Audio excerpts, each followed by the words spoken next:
Bom dia, gente boa. Obrigado, Ariel, pelo teu conduzirmos em espírito de adoração, através das músicas, através das orações. E estamos preparados para ouvir a meditação. É sempre muito bom nós poder estar aqui e dividir o Evangelho com vocês nessa manhã, quando nos reunimos ao redor da mesa, celebrando o corpo de Cristo e o sangue de Jesus Cristo, diante da mesa da ceia, das mesas, né? Quando falo mesa, é esse momento de participarmos da ceia, e também a mesa da comunhão. Jesus disse: façam isso e façam em memória de mim, e façam isso constantemente até que eu venha. Jesus está dizendo: façam isso repetidamente e consciente. Se a gente não abraça essa celebração consciente, isso aqui se torna automático, que todo primeiro domingo de cada mês temos a ceia. É uma repetição automática, né? E não consciente. E diante da mesa da ceia, nós podemos conversar no mínimo 3 fatos. E hoje quero ficar com um deles. E o título dessa celebração, depois que vocês vão assistir no vídeo, é 3 efeitos ou 3 fatos. Não faz a diferença, tá? Eu quero ficar com um deles, e é o que Paulo diz, que toda vez que nós comemos da ceia, nós estamos proclamando a morte do Senhor Jesus. É muito fácil nós falarmos aqui, dia de ceia, nós celebramos a morte de Jesus. Mas vamos aprofundar um pouquinho mais sobre isso, né? E para fazer isso consciente, a gente precisa saber o que é essa morte do Senhor. Consciente do que ela significa, o que ela simboliza, o que ela me lembra. E Paulo diz: faço isso em memória de mim, mas em memória do quê? Para quê? O que isso vai gerar em mim? E para isso vamos ver o que Jesus diz a respeito da sua própria morte, que são 3 coisas. Vamos abrir o Evangelho de João, capítulo 12, ou o seu celular. Quem não tem nem celular nem a Bíblia vai estar ali na tela, que diz: chegou a hora de ser julgado este mundo, agora será expulso o príncipe deste mundo. Mas eu, quando for levantado da terra, atrairei todos a mim. Jesus está falando da sua morte, tá? Jesus está dizendo e anunciando que ele vai morrer. Ele vai dizer: quando eu for entregue à morte, no mínimo 3 coisas vão acontecer. Primeira, o mundo será julgado. E esse mundo que Jesus está falando aqui não são as pessoas. Esse mundo que o texto está dizendo é o sistema, é a forma de como o mundo se organiza. Qual é a forma que o mundo se organiza? Desde lá no pecado, no livro de Gênesis. Caim mata Abel. E depois de matar o seu irmão Abel, Caim, ele se afasta do Éden, porque isso aconteceu lá no Éden, e constrói uma cidade. Essa cidade começa a ser construída numa condição de assassinato, violência e poder. E o mundo foi construído dentro de 2 poderes: religião e política, sacrifício e poder. E os 2 matam. Tanto a religião baseada em sacrifício, quanto a política baseada no poder. Eles matam. Quando Jesus é entregue à morte, quem é que condena Jesus? Jesus, ele é condenado em 2 instâncias, tá? A primeira foi Caifás, religião. Quando Jesus é condenado por Caifás, Caifás diz: Jesus é blasfemo. Na religião, Jesus é condenado como quem blasfema. E na política, Jesus é condenado por Pilatos. Pilatos chama Jesus de quê? De traidor. Então, quando Jesus aparece ao mundo e é entregue à morte, os 2 fundamentos que organizam o nosso jeito de construir sociedade, que é religião e política, são julgados e declarados culpados. E Jesus está invertendo essa ordem. Jesus está condenando essa atuação de sacrifício e poder. Por exemplo, quando Jesus vai conversar com Pilatos, Pilatos olha para Jesus e diz: você é ou não é o rei que você diz ser? Jesus fica em silêncio. Ele não responde a Pilatos. Aí sabe o que Pilatos faz? O que todo poderoso faz. Ele olha para Jesus e diz: você não sabe que eu posso entregar você à morte se você não responder? Olha a atuação do poder. Então o poder utilizado para o meu bem, o meu próprio bem, mata o outro para manter o meu poder e as minhas coisas. Então a sociedade é construída assim desde sempre. Desde sempre. E além do poder que mata, tem um outro que se chama razão, que também mata, quando não concorda com você. Quando você tem uma ideia, o sistema não concorda com você, né? E matar não é só tirar a vida. Matar é tirar a dignidade, matar é excluir para fora, matar é expor para fora, matar é um monte de coisas. Religião baseada em sacrifício e política baseada em ações de violência, Jesus condena isso. Nós estamos falando do rei do mundo que se submete e é entregue à morte. Jesus condena o mundo. Jesus condena a ordem e o poder desse mundo. Eu não sei aqui quantos sabem que se agora, domingo de manhã, nessa hora, nesse dia, decidirem desligar todas as armas nucleares que existem no mundo, sabe quanto tempo leva? 50 anos. A gente só não vê, mas o mundo está sustentado na base do poder, da violência, da vingança, do medo, da ameaça. Se você fizer isso comigo, com o meu país, eu explodo o seu país. É nesse termos que os governos às vezes governam. E a prova é que está aí um monte de guerra em um monte de países. E Jesus condena isso aí. Jesus expõe isso ao ridículo. E o mundo é condenado na cruz de Cristo. A segunda coisa que Jesus diz que acontece quando ele é entregue à morte é que o diabo é expulso. O diabo ele é demitido. Por quê? Qual é o poder que tem o diabo? Quando eu falo o diabo, nesse caso aqui não é só o diabo, o Satanás, mas é o poder do diabo. Me refiro a esse poder, essa atuação diabista. Por exemplo, o que o diabo tem para ter poder? Ele precisa que a gente saiba julgar o que é bem e o que é mal. Não foi isso que ele fez lá no começo do Gênesis? Foi isso que ele fez. Porque se eu aprendo a julgar o que é bem e o que é mal, eu vou culpar pessoas e eu culpando pessoas, eu me torno vingativo. O diabo trabalha muito no poder da culpa, da vingança e da acusação. Quando Jesus está sendo crucificado ao seu lado, ao lado de dois ladrões, né? Jesus sendo cuspido, sendo açoitado, em Isaías 52 fala que ele nem parecia um ser humano de tão desfigurado que ele estava. E nessa hora na cruz, entrega à morte, nessas condições ele diz: Pai, perdoa porque não sabe o que fazem. Ou seja, na cruz o diabo é demitido. Por quê? Porque o Pai substitui a culpa e a vingança por um perdão amoroso. Na cruz ele condena a culpa e a vingança e substitui por amor e perdão. Perdoe. Perdoe porque essa é a mesa, tá? É a nossa mesa que está dizendo isso para nós. Como é que eu vou participar de uma mesa? Como é que eu vou participar numa ceia sem perdoar?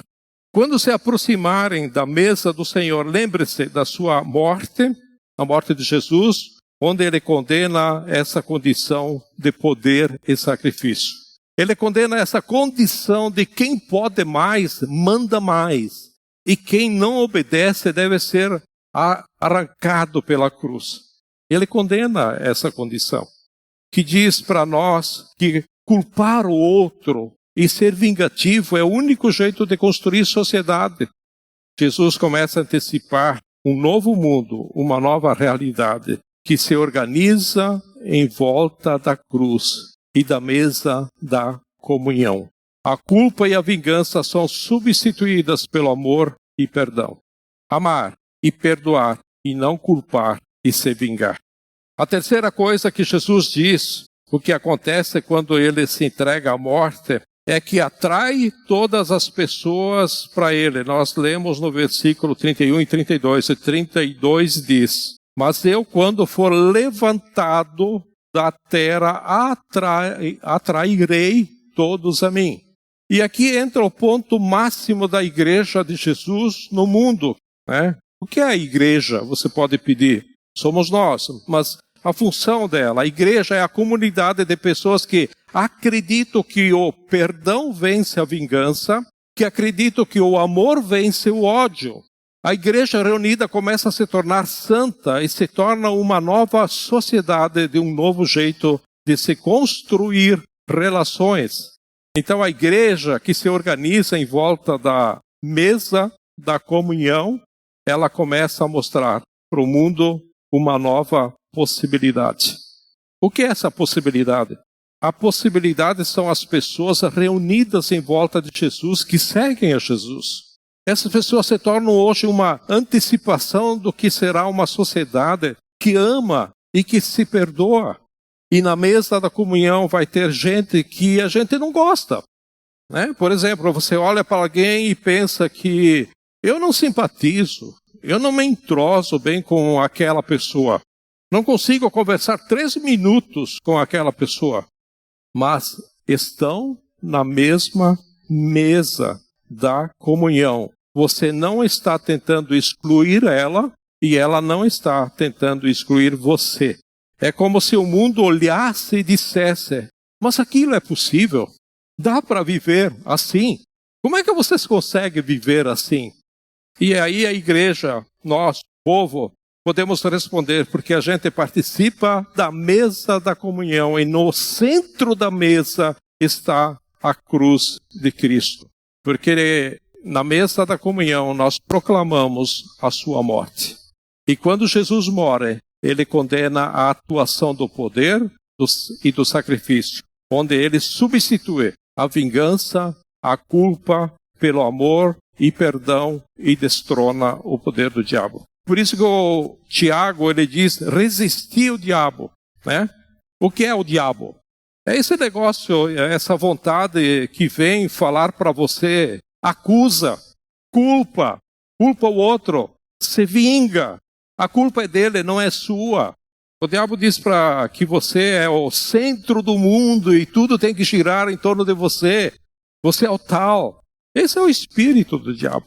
Tem muita gente que vê diabo em tudo. Mas tem que distinguir, tem esse espírito que ele atua na nossa mente. É dessa forma que ele atua, né? Tem gente que pega um disco de vinil aquele antigo, roda de trás para frente e diz que ouve louvores pro diabo. Tem gente que diz que lê Coca-Cola de trás para frente e não sei o que do diabo, certo? Agora, tem gente que mexe com isso, com mediunidade, é lógico que vai abrir a porta pro diabo. Mas, no geral, é esse espírito que ele atua na nossa mente. Por isso que Tiago diz, resistir ao diabo. E o diabo, com a sua atenção, vem na sua cabeça e diz, por exemplo, você não é tão culpado assim. Culpa o outro, que a sua culpa diminui. Se vinga do outro, que daí vai amenizar a sua dor, né? Vai lá, quebra o jardim, vai lá, quebra a flor do jardim da vizinha, se está com raiva dela, joga lixo, né, no terreno do vizinho, vai se vingando. Seguir essas vozes, essas ideias, é se endiabrar. E onde está o Espírito de Deus nisso aí? Não se vinga, perdoe. Mas por que perdoar? Porque você está organizando a sua vida em volta da cruz de Cristo, e na cruz de Cristo a culpa e a vingança são substituídas pelo amor e pelo perdão. Essa é a voz de Deus. Isso nós precisamos entender muito bem, porque às vezes a ceia não passa de uma religião, não passa de um ritual, mas ela é mais profunda, e aí você está se tornando mais parecido com Jesus, se tornando a imagem de Deus, o Criador, quando a gente entende e vive isso. Tem uma frase que já ouvi, eu acho ela bem verdadeira e ela é real para mim, que diz: Deus nos fez a sua imagem, mas o nosso papel é sermos transformados à sua semelhança. Tem potencial dentro de nós. E agirmos como Jesus, em mansidão, em paciência, em amor, em perdão, em liberdade.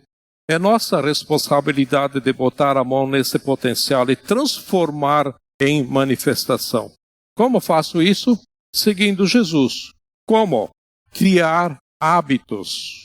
Que você lembre da cruz, que você lembre da mesa da ceia, onde na terça-feira ou na quarta-feira alguém der um tapa no seu rosto, e o hábito que está dentro de você de devolver o tapa como era antes, que não seja mais como era antes. Porque na sua prática consciente, eu participo da mesa do Senhor. Eu como do corpo de Cristo, eu bebo do sangue de Cristo. E quando faço isso, eu me lembro da sua morte. Eu não sou vingativo, porque Cristo me chama a andar com Ele. E antes de Cristo, o meu desejo era de devolver o tapa. Mas agora que conheci a Cristo e participar da mesa, agora eu não consigo nem desejar devolver esse tapa. Não é que não me vingo, eu não quero me vingar. Não é que não devolvo o tapa, eu não quero devolver o tapa. Eu não quero dar o tapa.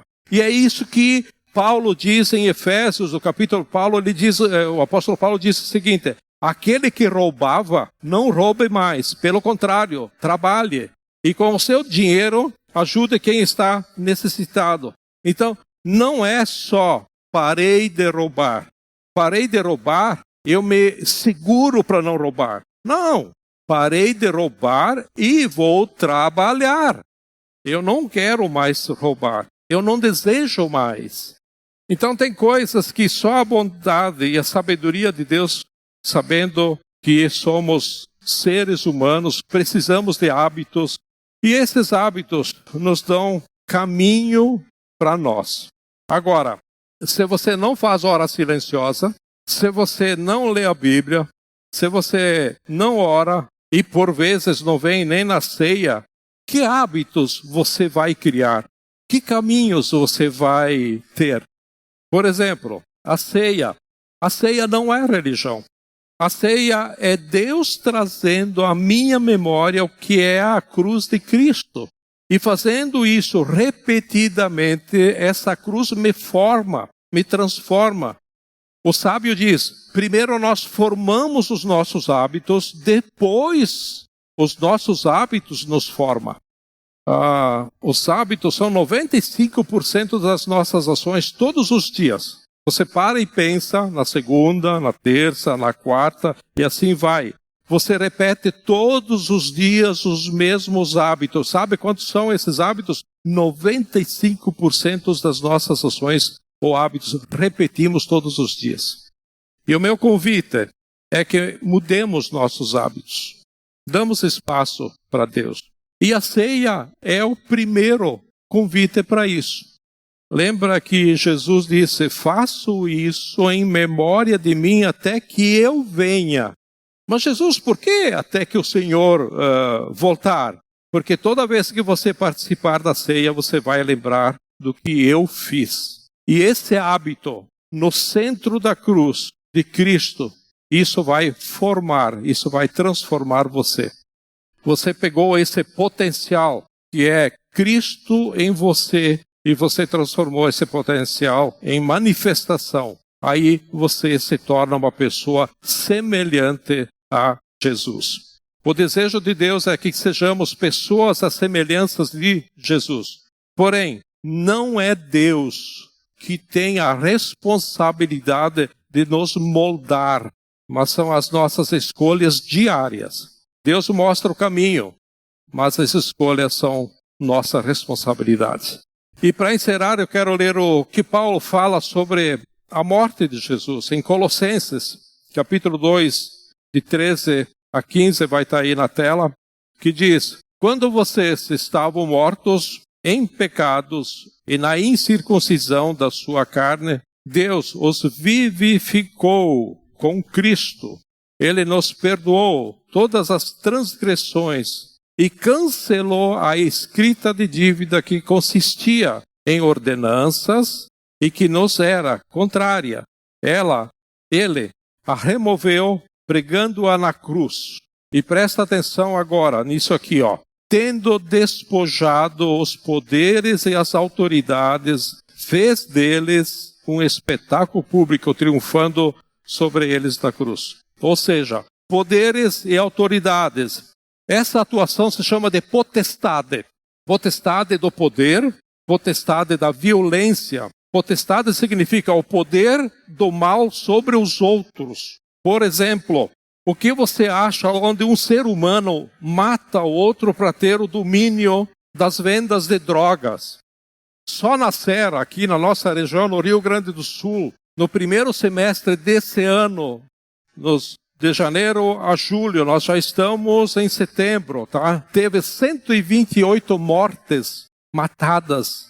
Só Caxias do Sul, em torno de mais de 60, essa semana também teve. Fora Bento, fora Guaporé, Farroupilha, Garibaldi, Carlos Barbosa, Vacaria. É o que Paulo está dizendo. É potestade isso aí.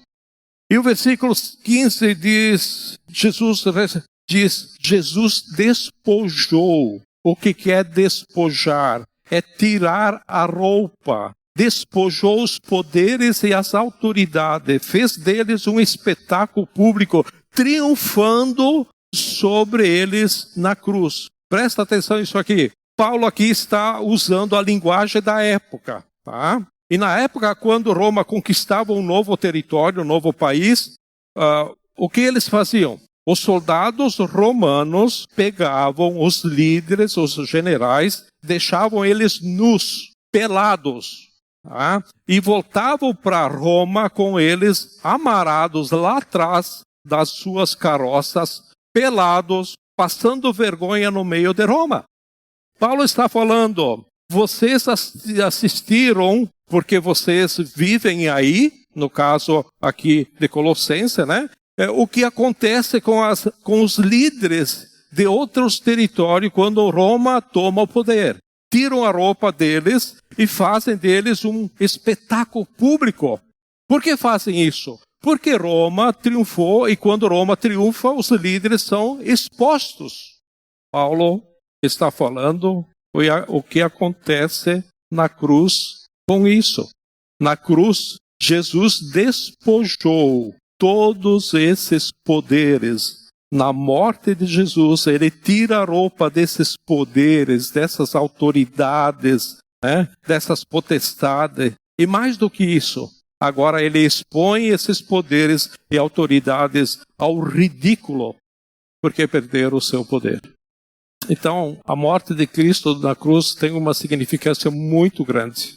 E às vezes nós passamos assim meio de leve, meio suave, do poder que ela tem, da profundidade que isso tem. E a cruz de Cristo destrona a culpa, destrona a vingança, demite o diabo com a sua violência e coloca para o mundo uma nova possibilidade, onde pessoas que se reúnem em volta do amor e perdão, sentados em volta da mesa, da ceia, onde no centro da mesa está a cruz de Cristo, que é onde Deus se revela à humanidade.